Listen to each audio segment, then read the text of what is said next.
ওং নমো ভগবতে বাসুদেবায়। জয় শ্রীকৃষ্ণ। রাধে রাধে। আমার আজকের এই ভিডিওতে আপনাদের জন্য থাকছে সফলা একাদশী কবে এবং সফলা একাদশী 15 তারিখ না 16 তারিখ পড়ছে।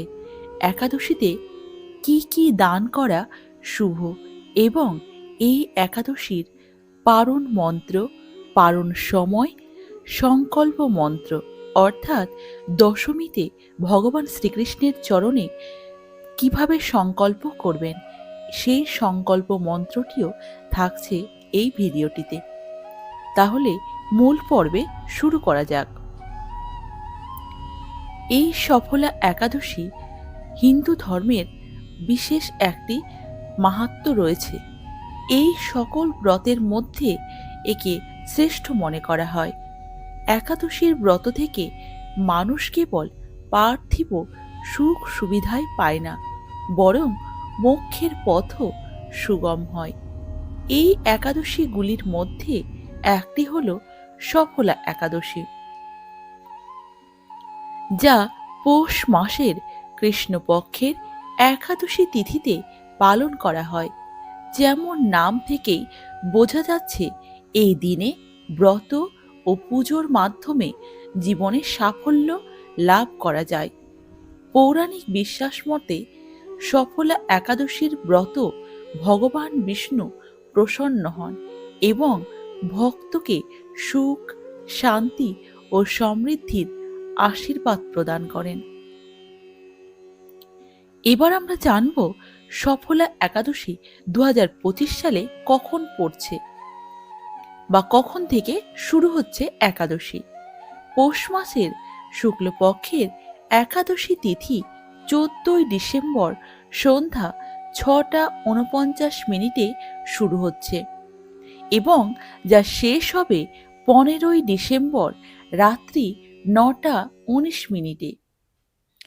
হিন্দু ধর্মে উদয় তিথি বিবেচনা করে উৎসব উদযাপন করা হয়। তাই 2025 সালে সফলা একাদশী 2025 সালের সফলা একাদশী 15 ডিসেম্বরই পালিত হবে। এই একাদশীর মাহাত্ম্য কি? সফলা একাদশীর অর্থ হচ্ছে সাফল্য প্রদানকারী একাদশী। এই দিনটি জীবনের প্রতিটি ক্ষেত্রে সাফল্য অর্জনের প্রতীক। পৌরাণিক গ্রন্থে বর্ণনা করা হয়েছে যে এই ব্রত করলে ব্যক্তি তার সমস্ত পাপ থেকে মুক্ত হয় এবং জীবনের সকল কাজে সাফল্য লাভ করে। ভগবান শ্রীকৃষ্ণ অর্জুনকে বলেছিলেন, যে ভক্ত একাদশীর ব্রত সম্পূর্ণ শ্রদ্ধা ও নিয়মে করে সে ভগবান বিষ্ণুর পরম ধাম লাভ করে। সফলা একাদশীতে ভগবান বিষ্ণুর পূজার বিশেষ মাহাত্ম্য রয়েছে। সফলা একাদশীতে ব্রত পালন পাপের নাশ করে এবং পুণ্য প্রদান করে। এই ব্রত দুটি পদ্ধতিতে বা দুটি পথে করা যায়। একটা হচ্ছে নির্জল বা ফলাহার। এই দিনে ভগবান বিষ্ণুকে হলুদ ফুল, তুলসী ও ফল অর্পণ করলে খুব শুভ।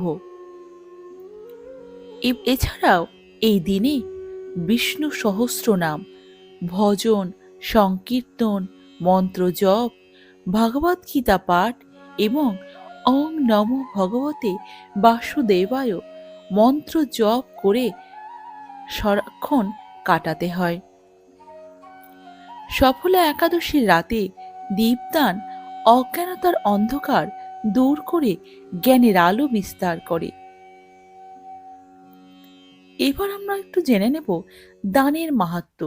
পুজোর ব্রত এর পাশাপাশি আমাদের কি দান করলে আমাদের জীবনে সাফল্য থাকবে, সুখ সমৃদ্ধি লাভ হবে।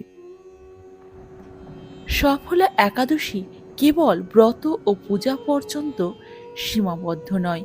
এই দিনে দানেরও একটা বিশেষ গুরুত্ব রয়েছে বা মাহাত্ম্য রয়েছে।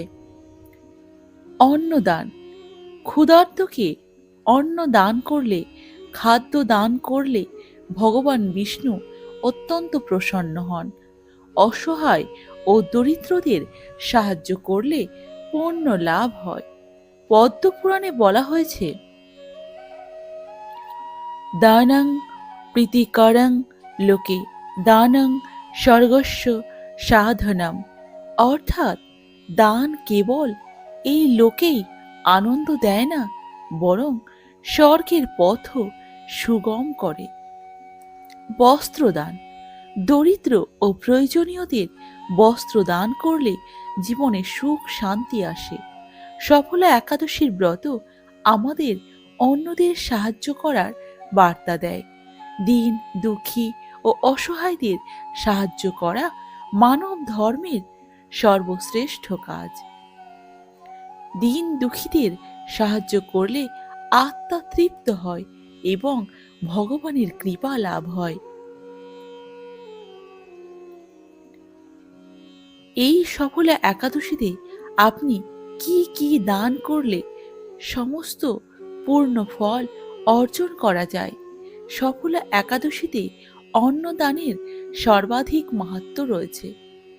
এই দিনে দান করে নারায়ণ সেবা সংস্থায় দীন দুঃখী দরিদ্র মানুষদের খাদ্য প্রদানে সহায়তা করে পুণ্যের অংশী হন, পুণ্যের ভাগীদার হন। অর্থাৎ দানং পবিত্রং চ সফলং চ ভবেত, অর্থাৎ যেমন প্রদীপের আলো ছড়ায় তেমনি দান জীবনে পবিত্রতা ও সাফল্য নিয়ে আসে। এবার আমরা আসব সংকল্প মন্ত্রতে, অর্থাৎ দশমীতে আপনি কিভাবে শ্রীকৃষ্ণের চরণে সংকল্প করবেন, কিভাবে এই একাদশী, এই মঙ্গলময়ী একাদশী পালন করবেন, তার সংকল্প কিভাবে গ্রহণ করবেন সেই আলোচনায়। যারা আমিষ আহার গ্রহণ করেন তারা একাদশীর আগের দিন অর্থাৎ দশমী, একাদশী এবং দ্বাদশী এই 3 দিন কিন্তু নিরামিষ আহার গ্রহণ করবেন। দশমীতে ভগবান শ্রীকৃষ্ণের চরণে ফুল নিবেদন করে সংকল্প করবেন, হে ভগবান, আমাকে কৃপা করুন যাতে আগামীকাল একাদশী যেন নিষ্ঠার সাথে পালন করতে পারি। পরদিন অর্থাৎ একাদশী তিথিতে সম্পূর্ণ দিন পালিত হবে সফলা একাদশী।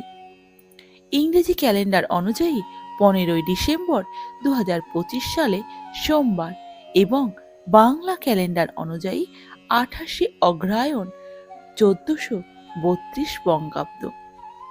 মনে রাখবেন, একাদশীর দিন ভোরে অর্থাৎ ব্রহ্ম মুহূর্তে শয্যা ত্যাগ করে স্নান সেরে শুচিশুদ্ধ হয়ে শ্রীহরির মঙ্গল আরতিতে অংশগ্রহণ করবেন।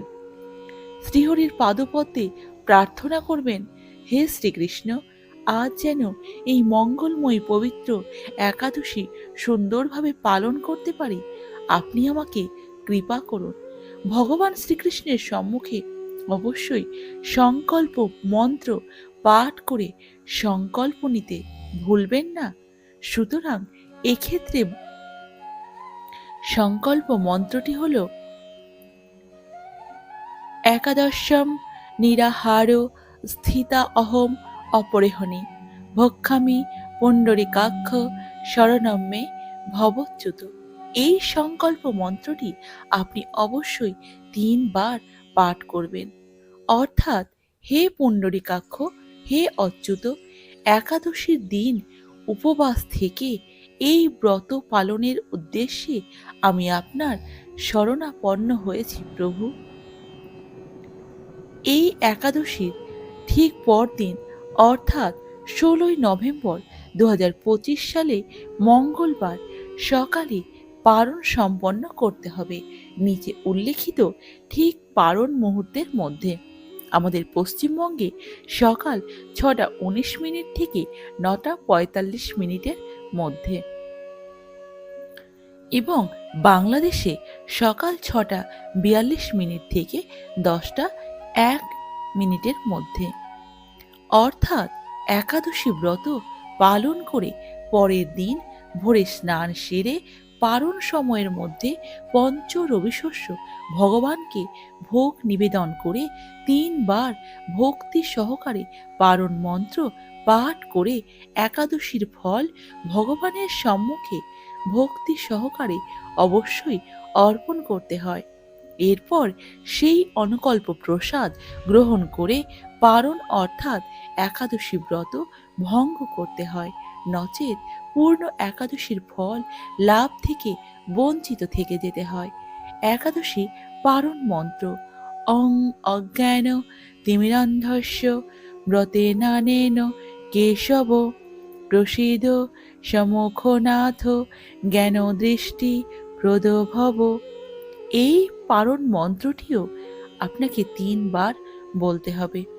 অর্থাৎ, হে কেশব, আমি অজ্ঞানরূপ অন্ধকারে নিমজ্জিত আছি। হে নাথ, এই ব্রত দ্বারা আমার প্রতি প্রসন্ন হয়ে আমাকে জ্ঞান চক্ষু প্রদান করুন। ভিডিওটি যদি ভালো লেগে থাকে তাহলে কমেন্টে জয় শ্রীকৃষ্ণ, রাধে রাধে এবং ওং নমো ভগবতে বাসুদেবায় এই কথাটি লিখতে ভুলবেন না এবং চ্যানেলটিকে সাবস্ক্রাইব করতে ভুলবেন না এইরকম নতুন নতুন ভিডিও পেতে।